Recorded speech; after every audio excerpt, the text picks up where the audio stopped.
Бәріңізге ассалаумағалейкум. Сіздермен керек арнасы.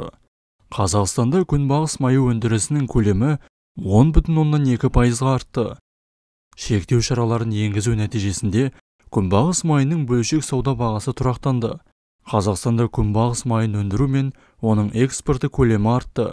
Қазақстан Республикасы Ауыл шаруашылығы министрлігі баспасөз қызметінің хабарлауынша, министрлік тарапынан ішкі нарықтың қажеттілігін қамтамасыз ету, бағаны тұрақтандыру және қайта өңдеу кәсіпорындарын жүктеу мақсатында 2021 жылдың қыркүйегінде күнбағыс тұқымдары мен күнбағыс майының экспортына шектеулер енгізілді. Шектеу шараларын енгізу нәтижесінде күнбағыс майының бөлшек сауда бағасы тұрақтанды.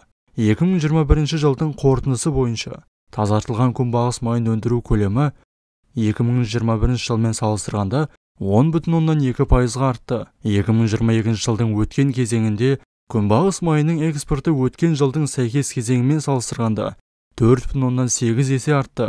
Жыл сайын күнбағыс майы экспортының жалпы көлемінің шамамен 60%-ы Өзбекстанға жеткізіледі.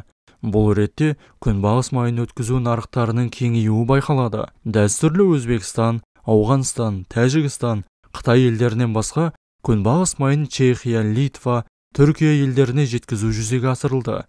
Шикізат базасын дамытудан ынталандыру үшін майлы дақылдарды өндірушілерге мемлекеттік қолдау шаралары көрсетілуде. Май тұқымдарын өңдеуге тапсыру, тұқым, тыңайтқыш, пестицидтер сатып алуға субсидия беру және тағы басқалары. Соның арқасында өткен жылы күнбағыс егу алаңы 200 мың гектарға ұлғайды. Биылғы жылы күнбағыс себуді 20,7 мың гектарға ұлғайту жоспарланып отыр дейді Қазақпарат. Осы жаңалық сізге ұнаса, өз пікіріңізді қалдыра кетіңіздер.